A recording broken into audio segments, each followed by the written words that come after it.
What? We can't call for emergency services. I hadn't seen Janet in several years. She was holding a young child in her arms, and upon closer inspection, I noticed her belly was significantly swollen.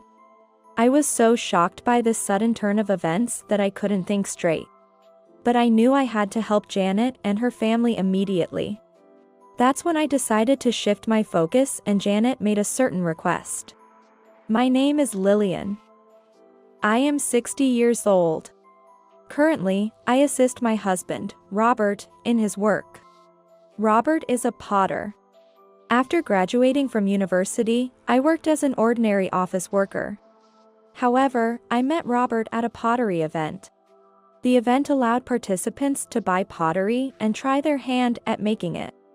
I wasn't interested in pottery, but a poster at the city hall caught my eye, and I decided to attend the event. It was there, at a pottery workshop, that I met Robert. After trying pottery, I, who previously had no interest, became fascinated by it and started visiting Robert's family home to buy his creations. Robert remembered me, and each time I visited his workplace, we enjoyed various conversations.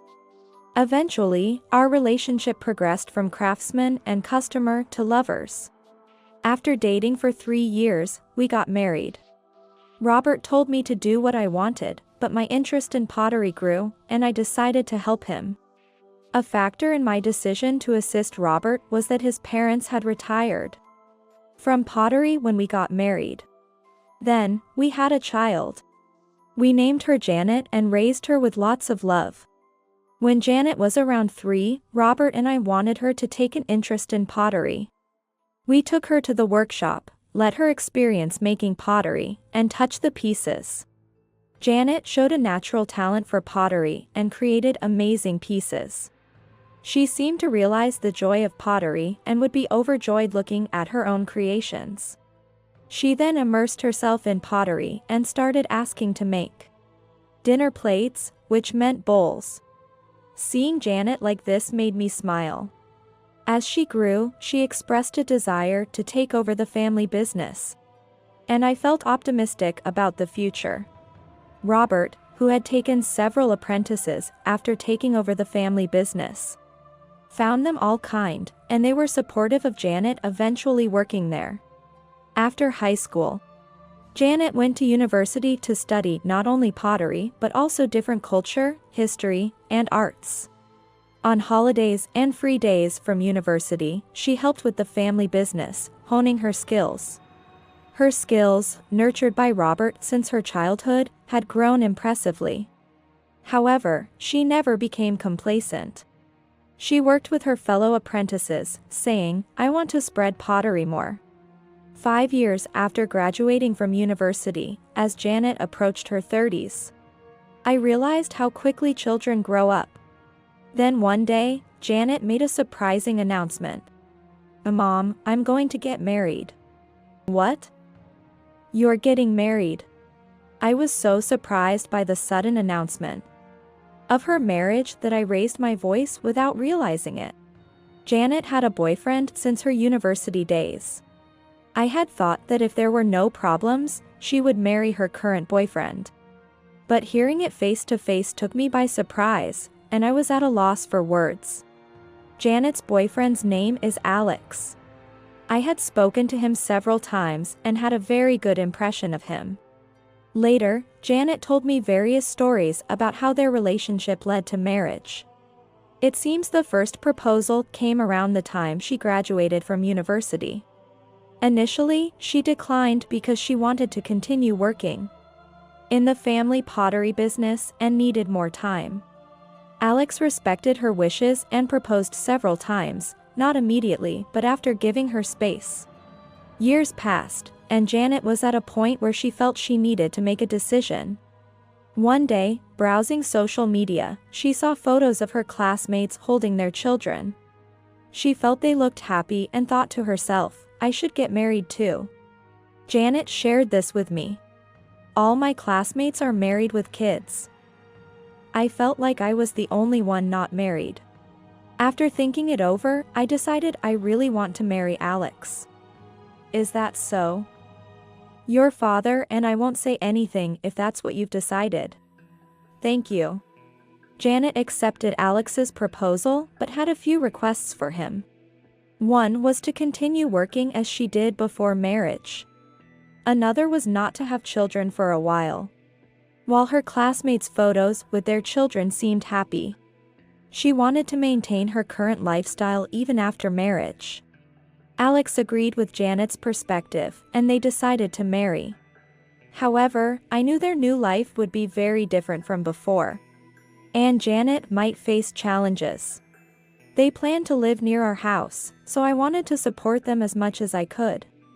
If you ever have any trouble, make sure you tell me, okay? Thank you. I will. It was a new experience for me to have my child getting married, and I felt a bit overwhelmed when I first heard the news. But after listening to Janet's thoughts, I felt relieved knowing she had considered it well. I hoped Janet would have a happy married life. However, after the marriage, I would come to know Alex's true nature, and their happy life would begin to crumble. Janet moved out and started living with Alex. She visited her parents' home almost every day, so the relationship felt no different than before marriage. About 6 months after Janet and Alex got married, I was suddenly informed they were moving far away. Alex had been assigned a transfer, which was the reason. Apparently, Alex knew about the transfer possibility before marrying Janet but had kept it hidden. I didn't know why he hid it, but I guessed he thought Janet might leave him if she knew. The moment I heard this, I began to distrust Alex. I also doubted whether he truly considered Janet's feelings. Are you okay? Maybe he could go alone on assignment. It's awkward to say this, but he said he couldn't do it without me. I wanted to continue my work. I suggested it, but I thought I'd listen to Alex's request this time since he has accommodated my wishes so far. I see. If Janet had decided, there was nothing I could do. I refrained from saying more. A few days after Janet's report, she and Alex moved out. I was engulfed in sadness, realizing they were truly gone. The apprentices who had spent time with us also couldn't hide their sadness. Janet's presence had indeed been significant. Half a year passed. One day, our peaceful life was interrupted by a call from Janet. She informed us that she had a new addition to her family. This child was our first grandchild. While I felt joy, several questions crossed my mind. Half a year ago, when Janet moved, she must have already been pregnant. She had said she didn't want children immediately, but perhaps her thoughts changed. Why did she decide to have a child despite the upcoming move? My suspicions about her husband, Alex, grew stronger. Are you okay? I'm worried about Alex. Alex? Yeah. I'm fine. I see.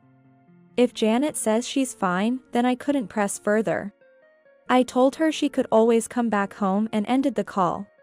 When I mentioned Alex to my husband, Robert, he also seemed unable to shake off his distrust. However, since Janet said there were no problems, we concluded that it wasn't our place to interfere. We thought about staying in touch and going to their house if necessary. But after the call about the birth of the grandchild, Janet's contact stopped. Worried, I tried calling again, and Alex answered. Oh, Alex? Where's Janet? Janet's in the bath right now. Okay, understood. Even when I called Janet during the day, no one answered. So I tried again at night, and again Alex picked up. He said Janet was in the bath again, which puzzled me because I was calling her mobile. Why is Janet never there? No one answers in the daytime either. Well, she's in the bath. I don't know about the daytime. I was shocked by his defiant tone and lost for words. Taking advantage of my silence, Alex hung up. I tried contacting them several times after, But Alex always said things like, "The baby is crying, please stop calling," or, "Aren't you being persistent?" His defiant attitude led him to reveal the reason. "Actually, Janet said she doesn't want to be involved with you anymore. Can you please stop calling?" "What? Why? Is that really what she said?" "She wanted to get away from your strict pottery teaching. She's happy to be free now." "That can't be. She doesn't answer during the day because she doesn't want to talk to you. Please understand." Stunned and silent, Alex continued. "Don't you get it from my attitude? You're being annoying. Please don't contact us anymore." "If you say so." "We didn't know Janet was suffering. Don't contact us ever again." After the call, I was dumbfounded. I couldn't hear Janet's voice and felt enveloped in loneliness. The next day, I tried calling again in the daytime, but it seemed like I was blocked. Alex must have said it. Was Janet really afraid of us? This thought saddened me. When I told my husband, he also looked sad. Then maybe it's better we don't interfere. Yes. To think Janet was suffering. We decided to cut off contact with her. 4 years passed. Our family business was doing well, and the sales of our works were thriving. My husband and I, along with our apprentices, were delighted with the increased income and accomplishments. The apprentices gradually became independent, and new faces joined us. Someone emerged to take over our work, which relieved us. We haven't forgotten Janet from our hearts. We care for her every day but have decided to refrain from contacting her to avoid scaring her. Then, one day, a shocking event occurred. It was on a day of a big storm. A massive storm hit our area, forcing us to close our work. For the first time in a while, my husband and I had time to spend together at home without thinking about work. It was around 1 a.m., and Robert and I were in our bedroom. Suddenly, the doorbell rang, waking us up. Wondering who could be visiting at such an hour, Robert, who had also been awakened by the sound of the doorbell, turned on the light and looked at my face. Who could it be, at this hour? Really, who could it be? As the doorbell continued to ring, we apprehensively headed towards the entrance. Gathering courage, Robert opened the door, and there stood an unexpected person. Mom, Dad. Janet. Unbelievably, Janet was there. In her arms, she held an unconscious girl. Probably our granddaughter. She was barely breathing, but clearly in a critical state. Looking closer, it appeared Janet was also pregnant. "Janet, are you pregnant?" "Yes, 9 months. The situation was dangerous for the fetus too. I thought we should go to the hospital before asking for more details. Please call an ambulance." "Please." When Janet asked, Robert initially refused. "What? We can't call an ambulance." I was shocked, but only for a moment. Robert then spoke gently to Janet again. "In this severe typhoon, we don't know when an ambulance can come. I'll drive you to the emergency room." However, Robert had already had some alcohol. Therefore, I prepared the car and took Janet and her daughter to the hospital. A few minutes later, we arrived, and they were examined. It turned out Janet and her daughter were severely malnourished. Both were admitted to the hospital. Fortunately, there was no impact on the baby. I thought the best thing was for them to receive treatment at the hospital and recover. We could ask about the circumstances later. Janet had dark circles under her eyes, clearly from lack of sleep. It was unclear what had happened at her new home, but she seemed mentally strained. I decided to quietly wait for her to wake up. It was just past 11 a.m. when Janet finally woke up. "Mom." Janet. She must have had enough sleep as her complexion seemed slightly better than yesterday. But of course, we couldn't let our guard down yet. I called the nurse to inform them that Janet had woken up. After the doctor's examination was over and Janet was back in her room, I spoke to her. "Janet, are you okay?" I knew she wasn't okay, but I was unsure how to start the conversation. When I spoke carefully, trying not to frighten her, Janet started talking with a smile. "Yes, I'm okay." "Thank you. That's good to hear. I must have surprised you and Dad. I'm sorry for the trouble." "We were surprised, but we don't think it's a bother at all." Janet didn't seem to be afraid of me. In fact, she seemed relieved. After that, I let Janet lie down in bed and continued talking. Janet was my and Robert's daughter before she was Alex's wife. Why had she returned home in such a terrible state? Why had she come back so late at night? There were many things I was curious about, but I also felt maybe I shouldn't probe too deeply. So, I decided to wait until Janet was ready to talk on her own. We just had to accept that we might not hear anything. I wanted to respect Janet's feelings, whatever they were.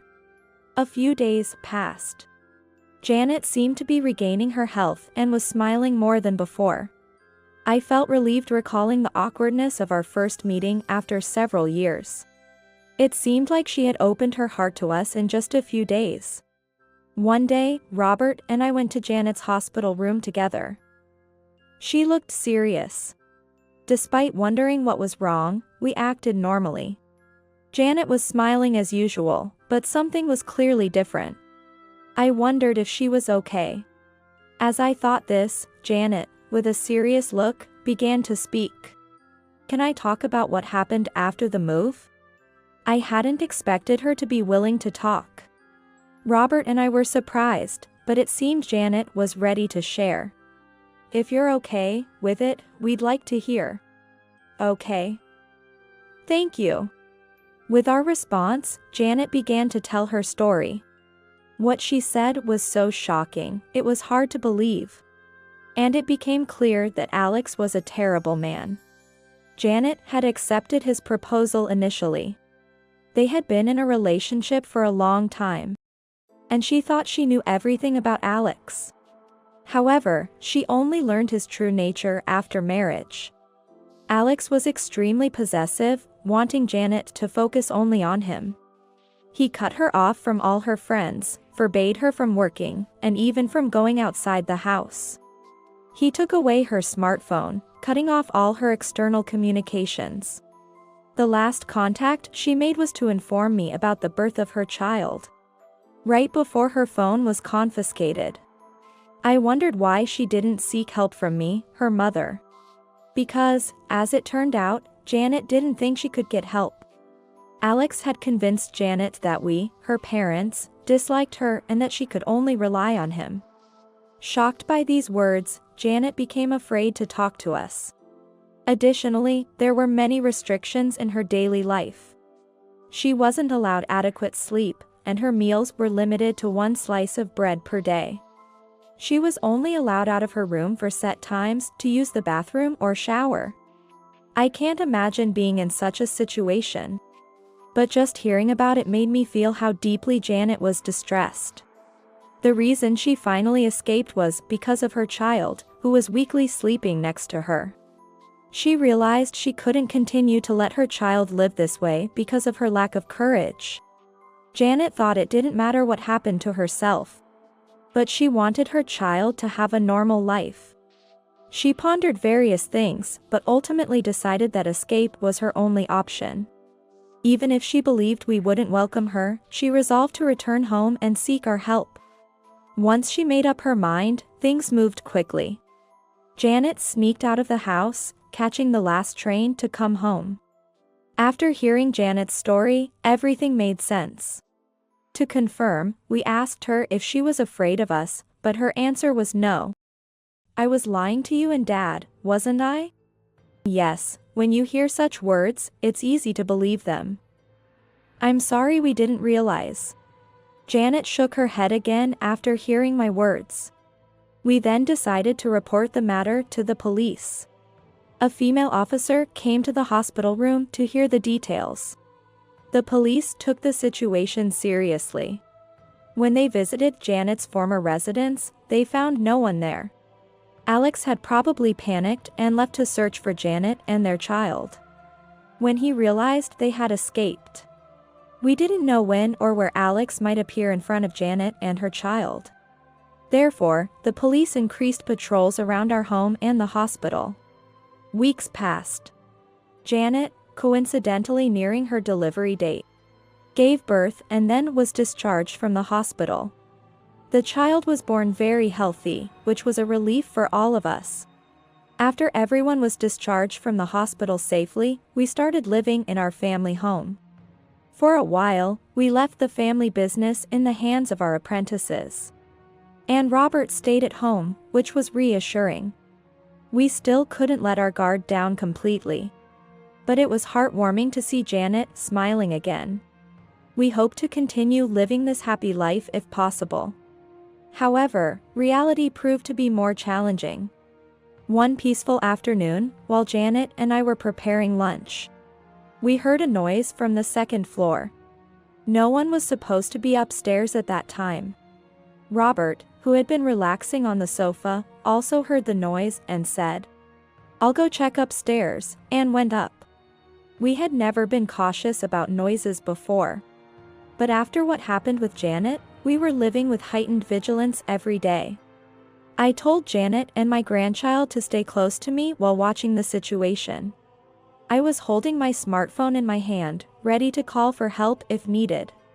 I hoped Robert would come back safely. As I was thinking this, I heard a shouting voice from upstairs. "Hey! You! What are you doing here?" Someone had broken into the house, and Robert was confronting them. I immediately called the police. Later, Robert told me what had happened. When he went upstairs and quietly entered the room where the noise was coming from, he found Alex there. Alex seemed surprised to see Robert. Why are you here? How did you get in?" "Shut up. Where's Janet?" "She's here, isn't she? I came to take her back. I won't let her be with people like you. Calm down a bit." Silence. Alex was extremely agitated and lunged at Robert. Robert managed to restrain Alex. And just as he was wondering how to let us downstairs know to call the police arrived. It was a tense situation just hearing about it. When the police were taking Alex away, he saw Janet and shouted at her. "Why did you betray me, Janet? I love you so much. Why? I only came today to take you back." Alex's love for Janet was completely distorted. Thinking about Janet receiving that kind of love for so long filled me with an unbearable feeling. Janet looked sadly on. After that, Alex was charged with multiple crimes, including breaking and entering, unlawful imprisonment, and preparation for murder, as he was found with a knife intended to harm Robert and me. I don't know what kind of life Alex had lived, but I suspect something in his childhood might have led to such distorted expressions of love. However, I heard that his parents had already passed away. What happened to Alex is known only to him. Months passed, and Alex was convicted and sent to prison. We could be at ease for a while. However, given Alex's strong obsession, he might still look for Janet after his release. We discussed within the family what we could do before that happens. Currently, we continue to live happily in our family home. Janet has started enjoying pottery again, immersing herself in crafting whenever she feels like it. Our grandchild, initially wary of us, has gradually opened up, playing and helping out while Janet works on her pottery. Having been separated as a family for a long time, it's truly heartwarming that we can once again enjoy meals together with smiles. Our hearts are warmed by the notion of family, and I have one wish: to protect the smiles of our family in the future.